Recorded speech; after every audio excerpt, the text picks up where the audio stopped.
Welcome to Fan Expo. This is guys your first day here since it's noon on Saturday. So we are Popcorn Psychology, as you can see by our gigantic banner. My name is Brittany Brownfield. My name is Hannah Espinoza. My name is Ben Stover. And we are all licensed clinical professional counselors. A lot of words to say we're therapists. And what we do on our podcast is we pick a piece of a fandom, a movie series, a franchise. We've been dabbling in TV shows like we are today, and we teach about mental health through those mediums. So it's kind of like a sneak attack way to teach people about mental health when they really think they're just going to talk about Star Wars and all that kind of stuff.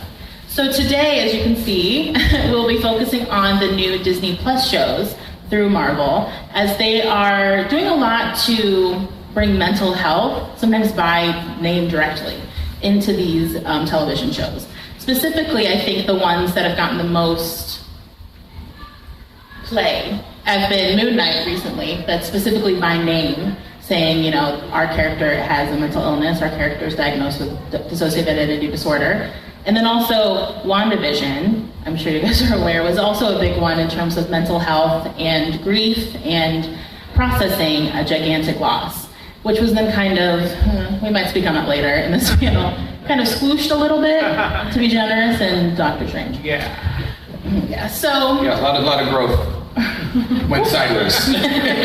So before we jump into that, I just want to let everyone know, too, that we'll be doing a live show of our podcast tomorrow in the podcast stage, Theater 8 at 2 o'clock. We're going to be talking about Stranger Things and psychology, specifically what's seen in season 4. So there will be spoilers, but it'll also be a good time. So if you like what you hear today and you're going to be here tomorrow, I would encourage you to find us tomorrow as well. So we will be, and at any point, if we say something you guys don't understand or if you have any questions, feel free to raise your hand. We're also going to have a few minutes at the end for any questions if anyone wants us to elaborate on anything we've talked about or anything we might have outright missed that you're curious about. So we can go right into it. So we'll jump right into Moon Knight first, because Moon Knight is one of the more recent shows besides Miss Marvel. And like I said, Moon Knight, very on its face, talks about mental health and alleges to portray a realistic mental health diagnosis. Alleges. Because a lot of the things we talk on the podcast are kind of like, well, this could be how depression looks, this could be how that looks, but this is one of the few times when they're straight down the barrel saying, this person has this. So I'll throw it to you guys. What are your guys' thoughts on Moon Knight and the portrayal of mental health? You start. Okay, I'll start. So I'm a trauma therapist. I work for CPD as a trauma therapist as well as in private practice. And when I watch this show, dissociative identity disorder is something that is very rare. Some people try to dispute its existence, but it is included in the DSM, so we'll operate on that. It's a very real disorder, and it is something that is very difficult for when people deal with, because we all have parts as part of our personality. There's those of you that are parents are aware that you have a mama or a papa bear part, that if someone broke into your house intending to hurt your children, they're not going to leave. But that's not the same version of you that throws your kids in the air, laughs, and plays with them. So we have different versions of us. There's a work version of us, there's a home version of us, there's a parent version, there's a lover version, etc. We have different parts of ourselves. And in order for something to break, it must exist. And when we talk about dissociative identity disorder, we're talking about what happens when somebody has been so traumatized that those parts of themselves that have had to evolve differentiate from each other in an extreme way and kind of lock into one perspective at a time in order to protect the core self from the knowledge that one part holds. And Moon Knight did a great job of showing that. And not a lot else. There are a lot of parts of Moon Knight that are just wrong. Just a lot of wrongness shown. It's very much a media version of what dissociative identity disorder is. When someone has that diagnosis, they're not choosing, kind of the way that he describes Stephen, that he made Stephen for some reason. That's not how it works. A part of having your personality split, and it happens in all different kinds of ways, but a part of the way that that happens is something really traumatic happens. It's so traumatic that your brain is like, hey, we're going to protect you and put this part of yourself in this little box over here. It's not something that people are choosing to have a different identity. That's not how it works. And sometimes there's a lot of times when people might not know that for a really long time.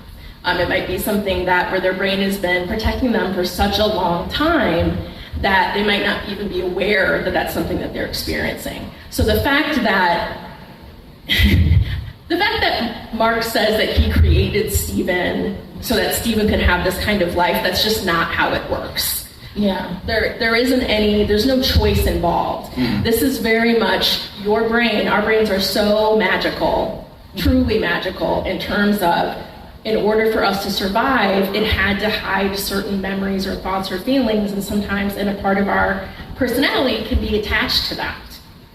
And so the way that it shows it, A, as a choice, is nonsense, 100%. That doesn't make any sense. Two, also the amount of awareness that he has when he switches in and out as if it's something that you can just like blink your eyes and do. That's also not really how it works. Because it's connected to trauma, most likely you would have to be in a situation where you were being traumatized or something very similar that would be connecting you to it. It's not necessarily that you're blinking your eyes and switching into another identity. It just doesn't work like that. No. And when we see Mark and Stephen, oftentimes the mirrors are prominently featured in the shows when he is switching. There is some internal dialogue that people experience. One of the things that I have learned in doing research is that 25% of people who are diagnosed with internal stimuli are incorrectly diagnosed with schizophrenia or other psychotic disorders when it's more accurately portrayed by dissociative identity disorder, because what is happening is they're not hearing other people's voices or other voices making strange noises or telling them things. It's different versions of themselves having an internal dialogue. And when we see this happen, like the way they represent that through the mirrors is kind of somewhat accurate. It's a neat way to think about how it might be represented, but the nature of a traumatic-based disorder is that things occur on a reactionary basis. Yeah. Like Hannah was saying, you have to be, triggered is now a word that's getting co-opted by the internet inappropriately. So we'll say activated is the term us clinicians have settled on instead of triggered, since that's getting co-opted. But activated, when people get activated, it doesn't have to be a big, notable traumatic event. It can be anything that the brain has associated with a traumatic event that then goes, we need our protector part on now. And that doesn't have to be rational. We don't always know the way our brain has put together information. It ties together everything: visual, sensory, body feeling, emotion, temperature, anything that you can detect. It records all of that in a flash point in a traumatic event. And then anything that gets associated to that might cause the brain to go, we need our protector right this second.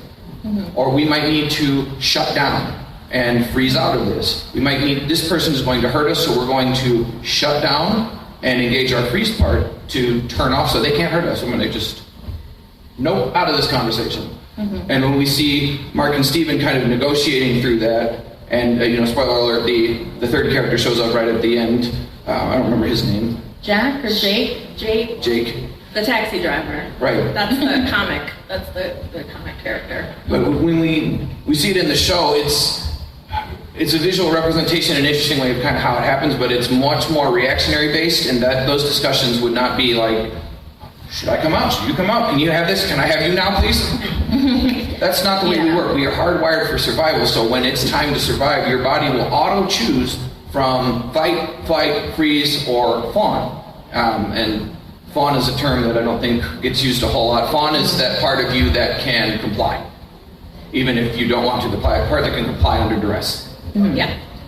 And you bring it, and kind of what you guys were saying, I think that's the part of where a lot of our podcast is talking about how things get movied up, cinemized up. And I think, the sort of almost utilizing his DID as like a superpower is kind of how the show does it, we can pick and choose. Yes? So I was kind of curious, I know it's not Marvel, but in Doom Patrol, how they portray Crazy I'm gonna be honest. I don't know if any of us have watched Doom Patrol, but I've heard about that character, so we are curious. But I know that she's similar stuff going on, right? You're bringing up crazy gay characters like that has her personality, her powers like locked in a box. Very much very Yeah, that would be interesting. So like she can open the box to access them when she needs them? Well, she hides them all away, but like they kind of work together behind the scenes, and she has to suppress some of them. Like a Swiss Army knife.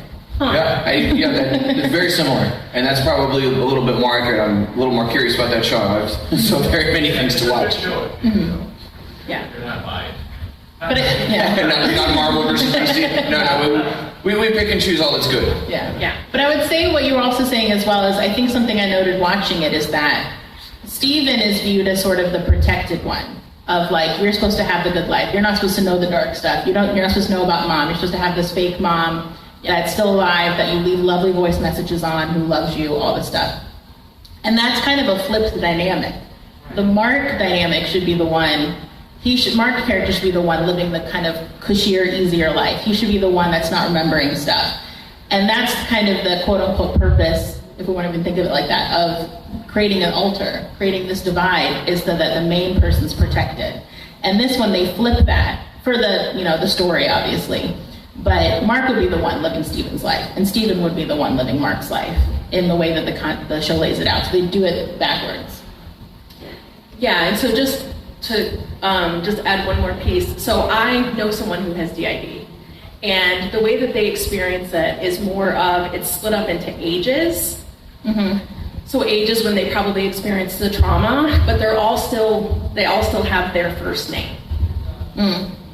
So it isn't, again, I'm not saying that people aren't in positions where they have complete, full personalities. I do think that that's a way that it can manifest for different people, again, based on their trauma history, because that's what this is all based on.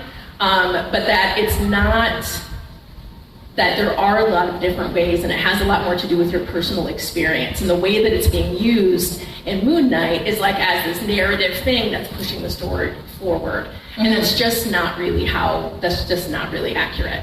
So the person that I know, it's more of having all of these different parts and managing them inside, but not really switching into a different age at like the drop of a hat, or like choosing to be 2. I'm going to be my 2-year-old self right now. That's again that piece of choosing. None of that happens because this is a disorder that's based on having such extreme trauma that the only way you could survive is your brain splitting off a part of what happened to you and protecting you from it.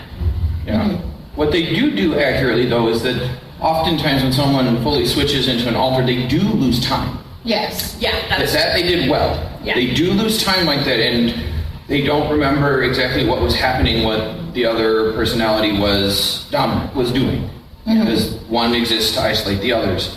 And I can't stress enough that we all have these parts. And DID is the extreme version of what happens when these break off from each other or one becomes so fully formed. Like, think of it like a role-playing game. You have to work up the stats to one character or one specific trait. You can play the game however you want. Your mind does the same thing of going like, okay, well, we need to build a heavy armor wielding tank character to deal with this stuff, and that's the one that gets used over and over again. That's the part we kept needing in our life because we kept getting beat up, so we needed to develop a tank. So let's hype up that skill, get better and better at that one, and as that one becomes more familiar, it starts showing up more and can be stronger and a firmer identity. And we see that when these 3 different people that live inside Moon Knight kick on. And you can see like when the situation calls for it, he starts to switch to it. And that's accurate, but the way it's shown just misses a little bit. It's trash. It's just wrong. It's just how I really feel. Hannah is really good at that. There's no cursing, so. It would usually accompany today. F-bomb, for sure. Yeah. Maybe tomorrow, Stranger Things. Not people can be avoided. But yeah, I think you're right. The losing time, also kind of the root cause of the splits in his personality. Like that's, based in like how real people do, like being through chronic trauma. Like he gets chronic trauma from his mom, kind of, beating him, abusing him, neglecting him, berating him.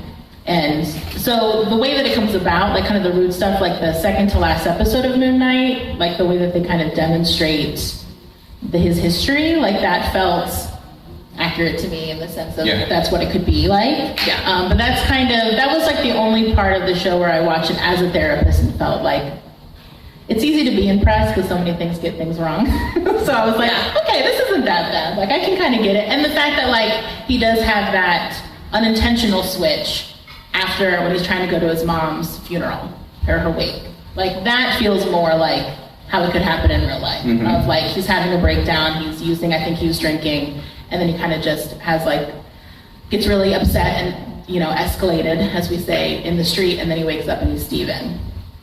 So that probably was the most accurate version of what is sometimes called like switching that I saw on the show. But everything else feels a little like picking and choosing who gets to have the body, as they say. Yeah.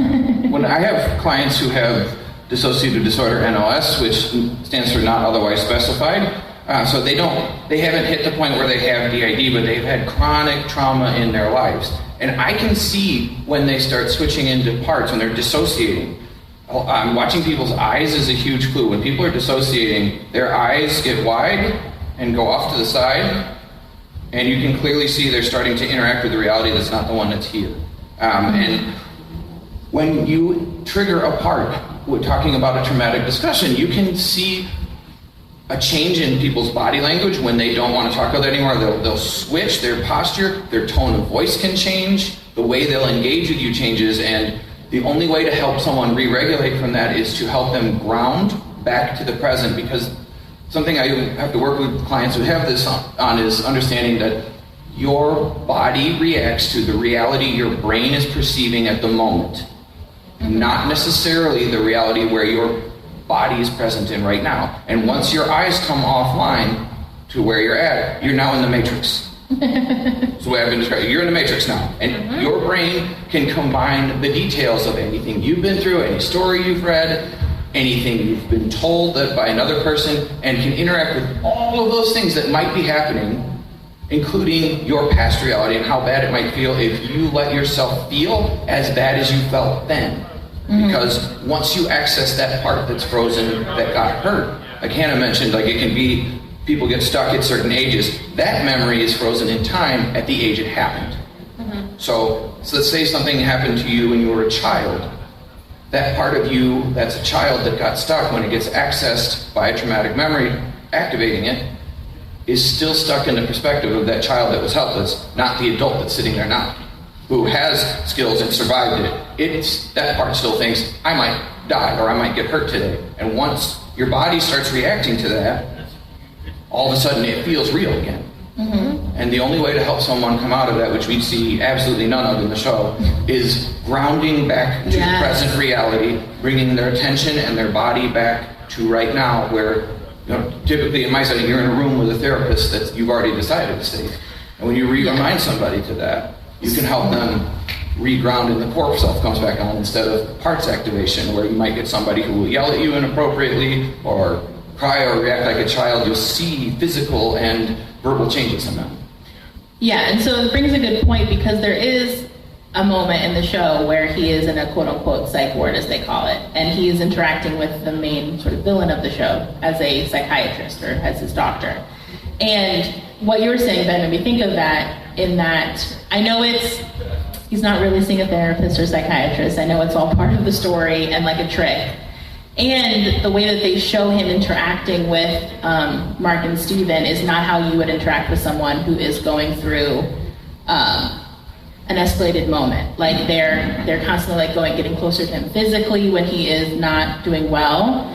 They are trying to disprove to him, like talk him out of what he believes. That's something you don't want to do with someone, especially if they're already upset, is then start to challenge their reality. Because what it usually does is it makes people double down, because why wouldn't you get defensive? And then two, a key thing is we can't, like you're saying, Ben, like our reality is not as black and white as we think it is. Our perception of the world, everyone's individual perception shapes their reality. And so by saying that is that when someone is in an emotional state, to challenge their reality is, one, not always fair, And then 2 is just going to make them feel invalidated and then get further upset. When you're really emotional, you're not wanting the person you're talking to talk you out of how you're feeling by bringing logic into the game. You're like, can you just acknowledge that I'm upset right now and not try to like argue, like get me to argue my way out of the fact that what I'm thinking is crazy, quote unquote, as sometimes people are made to feel. And like in those moments, like when Dr. Harrow is saying, you know, your mom's not alive, and he says, you know, you can't keep telling me that. If you tell me that one more time, I'm gonna freak out. Like, that is a pretty chill response, but the energy is there in the sense of like, he's not in a place where you can be challenging his delusion or his, you know, the perception he's kept up to keep himself going. Like, you have to make sure people feel safe and that they're ready to be challenged when you do that kind of work. Jumping in head first, I think, is a lot of movies and TV shows portray that as like that's the angle you have to go through first. You sort of break the insanity that person is feeling, and then you can get to the other part. You have to make people feel safe first, and sometimes that will look like from the outside world that you are agreeing with the reality that they're living in, and that can be viewed as like, well, you're engaging with it. Isn't that unsafe? Isn't that like, aren't you just encouraging them or egging them on? And it's like, no, because they have to, like, me challenging it directly is only going to elevate the situation. Just in exactly the way that you see on the show, where it gets to the point that they are sedating him and restraining him and hurting him. Right, why would his parts, think about it, we pilot a meat machine, right? Our consciousness pilots a meat machine. That meat machine is designed to survive. So let's look at the biomechanics of it all. If you're in danger, someone is telling you what you're seeing and thinking is not real, and then that person is threatening you or trying to sedate you or restrain you or whatever, are you safe? Mm-hmm. Is your body going to think it's safe when someone is closing in on your space or trying to put hands on you? Yeah. The amount of times in movies and shows when someone's getting upset and the person who's trying to help them is getting closer to them is not good. No. Well, and the part of a part of what, so we also all worked in community mental health where we work with people who had severe mental illness. And so we had many clients who were experiencing hallucinations, auditory hallucinations when they're hearing voices and hearing different things. And it was always, what do? You validate the experience. I'm sorry, I can't hear what you're hearing, but I believe that you do. Mm-hmm. And what can we do? Like, should we go on a walk? Like, what should we do to help manage that? So this is very much about validating. It's also very much about keeping them in the inside the window of tolerance. Yeah. Once we're outside of the window of tolerance, we can no longer, there's no like reeling it in. Once you're outside of that, your body is just in complete survival mode, like fight, flight, freeze, hide, or fawn. And like your crisis zone. Yeah. Like when you start, like when people say like I was seeing red or I couldn't even remember what I was saying or doing, like we all have those moments when we get so upset that we're not really in the field. We call it like you're in your emotion mind. But sometimes we say you're deep in your emotion mind and logic does not live there. And logic doesn't need to live there. Like we can just help how your emotional self's feeling first. And then when we're ready, we can start reintroducing logic. So you had your hand up. Is it all right if I? Yeah. Okay. Yeah, it sounds like in movies and TV, it seems like they get mental health wrong. Yes, but 1,000%. I think exposure to these, issues is a genuine good thing, but is them getting it wrong causing harm to, I guess, the conversation? That's a great question. So what he asked, in case anyone can hear, is the portrayal of mental health in movies and TV shows worthwhile, exposure-wise, even if they get them terribly wrong? Well, I'll say this first. It's our podcast. Kind of the thesis statement of our podcast, our mission statement is to kind of do the fact versus fiction of how things are portrayed in movies, specifically, so that there's less stigma, because you're right, it increases awareness, which is always good, and we have to be mindful of how that awareness can also increase stigma or misunderstanding of mental health. I think a lot of people, especially lately, especially with these Marvel, like the Disney Plus shows, really like to, like trauma could be the umbrella under which they all live. Yeah. And some of it gets really done right, and some of it gets really done wrong, and I think mental health now gets put in a lot of things to sort of ground it and give it validity. And I'm always curious when I watch things how much they have actual psychologists, therapists, mental health professionals on hand versus like two of the writers see a therapist and have like a little interest in it, and then they just kind of like put in some like jargon here and there and feel like they're really doing it. Like this is a real sidebar, but we have an episode on Basic Instinct from like a year or two ago, and that's a movie from the 80s early 90s that was really like, we're gonna put a lot of psychology in here, and it's gonna sound like we really know what we're talking about, and they get almost every single thing wrong. Yep. But they sound great when they're saying it in the movie. I think you're right. Brittany's dead on, and to answer your question too, is that it's important to get it into the narrative so that conversations like this can happen. And that sometimes it's going to take a more fantastical presentation to do that, but when it drives the story and then makes those who have mental illness seem violent, yes, that's not helpful, it's worse. I think the worst offender of that, honestly, they're going to get mad at me, but I'm going to do it anyway, was Joker. He always brings up Batman every time we do an episode. He has DC loyalty. He has DC loyalty. That's his goal in life. My goal in life is to make sure I it's on our make mugs, them say Batman. which So we have a couple to hand out for free when we get them. It is. But, and if you ask a question today, be sure to come up and get some swag for us, because we've got some for you. But Joker was the worst offender, and Doctor Strange 2 really kind of furthered that on WandaVision, where we went and showed, look at this person who's struggling with trauma and mental illness, and like we're going to make sure that we hit on this, but then they turn violent. And Doctor Strange 2 really took that arc from WandaVision and turned it on its head and went, okay, well maybe she's getting healed, and yes, people regress, but as I was watching, I was kind of like, no. Well, they made her a horror villain. Yeah. And because WandaVision was, and we can kind of shift to that a little bit. We have a full episode on WandaVision, so if you're curious, you can listen to that. And the format of our show is we break down specific diagnoses typically, and then we'll also talk about treatment. Like how would each of us, if we just pick someone from this media and actually see them as a client, what would be our avenue in? What kind of techniques would we use, kind of therapy we would recommend, blah, blah, blah. And WandaVision, we really liked the show because it did a good job of humanizing and empathizing with how sometimes you can maybe inadvertently hurt people because you are going through it so hard. Like what was really beautiful and I think challenging about that show for people watching is that is a lot of gray and with a lot of her hurting people because she couldn't deal with the reality that she was in, which people do on different degrees. You know, I can't deal with what's actually happening in my life, so I'm going to keep pushing forward at the harm of others. Like I can't deal, like I think a good watchword for WandaVision was cognitive dissonance, which is this idea that I cannot receive information that challenges my worldview, and so I will reject it outright. And I think we see that a lot in the regular world. If something doesn't fit my idea of life, it gives us, I say how it gives us sort of that like does not compute feeling. It gives us big discomfort. And we aren't great as human beings with feeling discomfort. A lot of my work as a therapist is telling my clients, you just gotta sit in the discomfort. And it's not so much that you'll get to a place where you're never uncomfortable again. It's so that discomfort is just a feeling. It's a neutral feeling that you have because something is new or different. And that it doesn't have to be the indicator of whether or not you follow through with a behavior or an idea or change your mind or something else. And so a big part of that show is cognitive dissonance to like the nth degree, where she's literally like choking people out at dinner tables because they're breaking the reality that she's living in. And so that show, it did genuinely bum me out when we go into Doctor Strange and she just goes straight villain. Yeah. And so ruthless and so unkind and hurting a young person. Like the person she's going after is also a child. And like she's going to, and they did a good job too challenging in that movie of, these kids that you're going after, they already have a mother.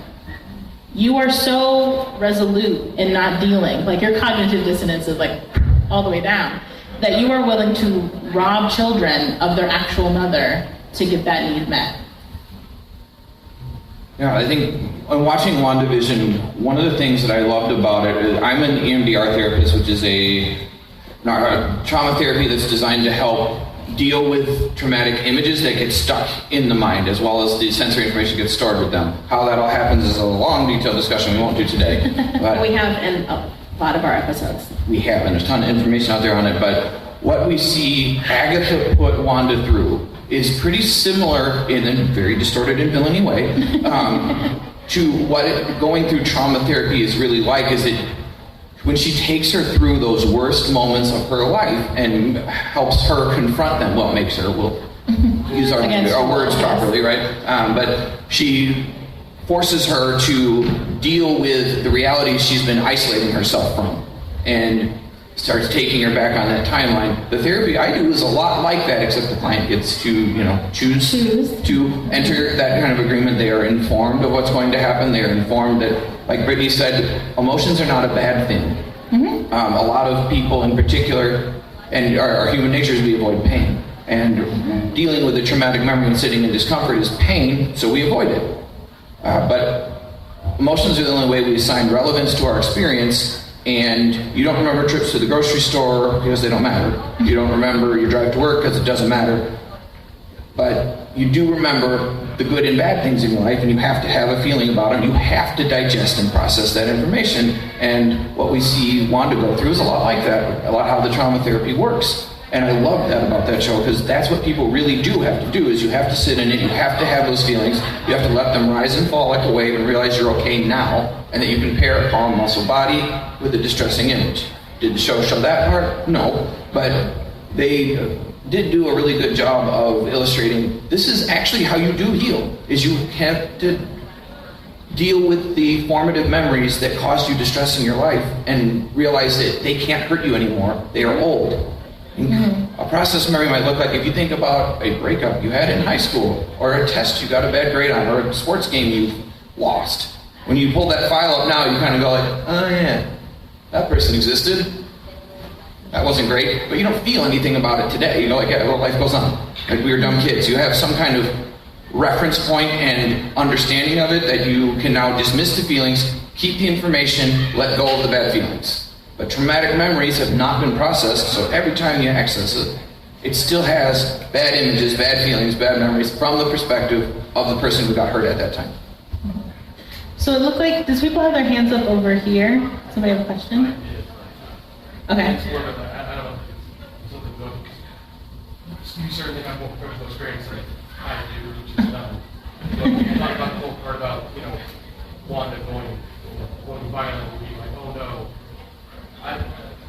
The part I would argue with one vision, sorry to want to and if you guys say that, you like the way that it, for the most part, how that journey went. And then you're just like, oh, but no, now she's a villain, she's violent.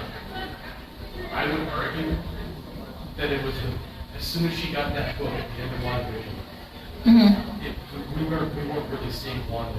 We were just seeing the dark hole as Wanda. Yeah, you make a point in like... Because she might, because at the end she snapped out of it and sacrificed herself to stop it. So, I mean, she's still going through that journey, but she finally realized that there was shortcuts. Yeah, you're not wrong in that sort of like the end credits sort of scene of WandaVision, kind of like with the book and how she's in the cabin. It does start that narrative of that she's sort of, I guess, arguably faking what's going, like her journey. Well, I mean, we see her dissociating, right? You see two different parts of her, and even in people who've been through a trauma, when something becomes too tempting, too available to not process, it is 100% possible that they regress and start reinforcing whatever narrative is more comfortable, which is exactly what Wanda does in Doctor Strange 2. I think for me as a therapist watching it was, we showed someone go through it, confront it, have to say goodbye to the reality they constructed in order to be in the present. And shortcuts and try to circumvent. Right. And then that does happen.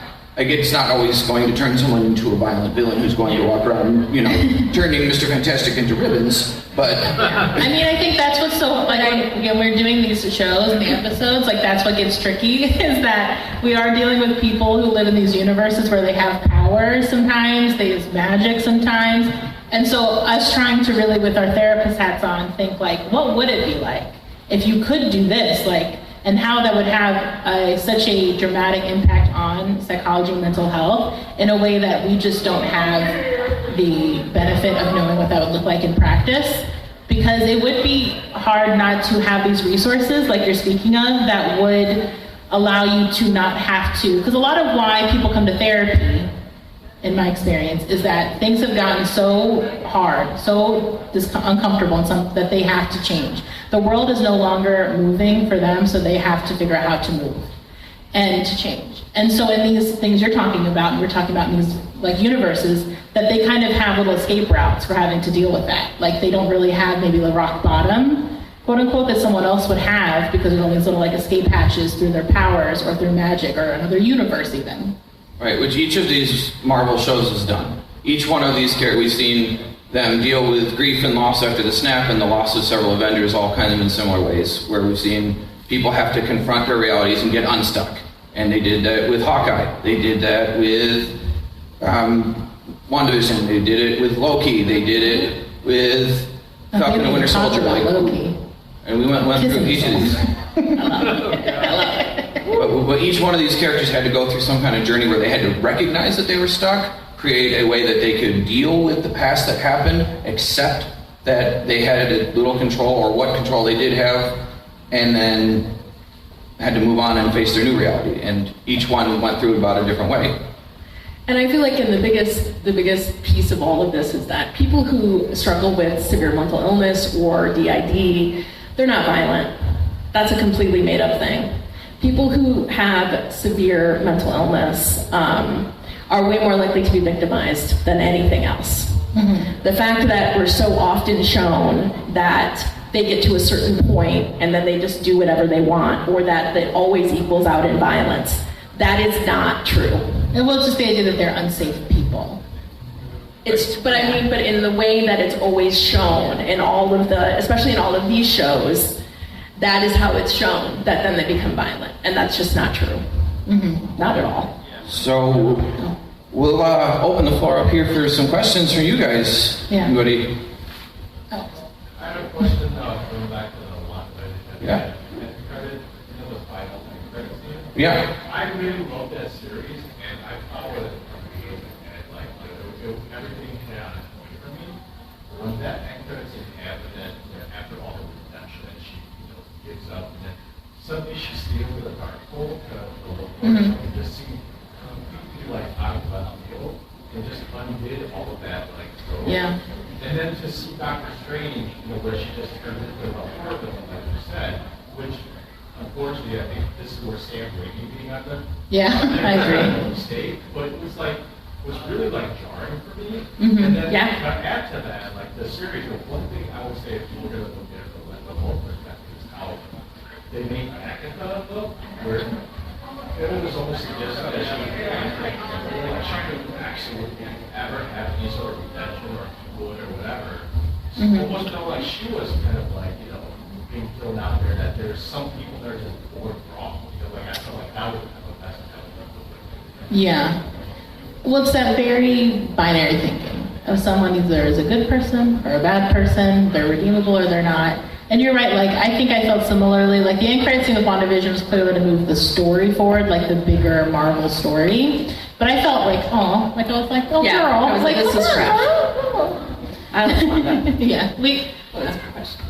I find it to be very strange that, recent mass shootings in Texas and Buffalo and even Highland Park, they attribute that to the mental health thing rather than gun Yeah. I think there's so very many things, and the politics spin things for convenient narratives. When the reality is that there's a sociological factor, there's a biological factor, there's a psychological factor, there's a cultural factor. There's so many things that tie into why there's been shootings and things, and that I think why we're talking about the villains thing is because it's showing that people with mental illness eventually all snap and become violent. When something like that does happen, that people assume that everyone who's lived with mental illness has that point in them, and that's not true. Like Hannah said, they're far more likely to be victims of violent crime than perpetrators. Does that mean that people who've had mental illness can't have the right combination of factors plus weapons to then cause violence? No, but it is important that we make sure that the narrative that mental health equals violence is corrected. Well, would it help at all if you postponed when they could get it done? So everybody under 20, I can't really speak to that, other than there's 1,000 different reasons as why. we always say, your brain isn't even fully developed till you're 25. like your frontal lobe, which is like the joke I make with parents, because I work with kids and teenagers a lot, because they'll be like, God, my kid's so stupid, or like making stupid mistakes. And I'll be like, well, your kid is kind of stupid, because we're all kind of stupid till we're 25, and that part of our brain doesn't fully develop that like thinks of things all the way through and all that kind of stuff. And so yeah, like until we're 25, we're all kind of doing our best. Yeah. It's actually 26, can be 27 or 28. Okay. Yeah. And for men in particular, 27. Yeah. Or 30. Way back. Or never. Way back there. I saw your hand up, like reddish curly hair. Yeah. I just kind of was piggybacking on all of that. We always see the mental illness great person in the name of evil. They become a bad guy. We don't see mental illness as the good guys. Or why don't we see that development? Because just because you have mental illness doesn't mean you're doing that. Yeah, and I think also when we do see it, like in, I would say, Falcon and Winter Soldier, like with Sam Wilson, it's usually more in the context of trauma or stuff that's happened to them that has created mental health issues that they're dealing with, and not really like I think what you're saying is that they have a mental health diagnosis and there's, a good guy in that very like binary way that sometimes like, media makes things. You're totally right. Yeah, only a few of the heroes we see like openly show some of the struggles that they deal with. I think we got to see some of them with Tony Stark, we got to see some of them with Captain America, and of course with my good buddy Bruce Wayne. I could talk about Bruce Wayne. Oh my God. Yes? And just kind of off of what was just being said that is interesting that you do see when it is just straight having mental illness. Like for me, I suffer from mental illness as well, and seeing that, it's not just the genius side of it, or the fact that you can memorize numbers and you can go through and that could be your team member at the computer, and it just really is not that thing. It's just they have to be a genius. There's nothing really attached to it. That's also a great point, which is that if someone does have mental health diagnoses or symptoms in the show, they usually also have like this quirky little niche or something that they're an expert in, like the savant idea, which isn't as true as people make it out to be. Like the sort of like autistic savant was kind of the stereotypical one, and I think it actually does a disservice because it creates this idea that you must have value some way. Like this has to give. It's like, no, you can just be like someone who has mental health stuff, and then you're just a person. You don't have to also like make up for it by like being the world's greatest piano player, or like the world's greatest mathematician, or I can throw a bunch of toothpicks on the ground and you can count them for me, like that. We haven't done Rain Man yet on the show, but we're probably gonna. It's on the list. So we're out of time, but I appreciate if you want me to take a picture of your lovely faces. And if you meet me over there on the side, we have some free merch to give out, and we have. Can I get a wave? Friends. And tomorrow we'll be in Theater 8. We're going to be talking about Stranger Things from 2 to 3. There also might be some guitar. It is absolutely not this guy. We're gonna be two Eddies in Argyle tomorrow. So if you like what you heard today, we'll be across the way at 2:00 tomorrow. I'm so jazzed. I will in no way play Master of Puppets live. Absolutely not. All right. Well, thank you all for showing up. Thank you guys. And someone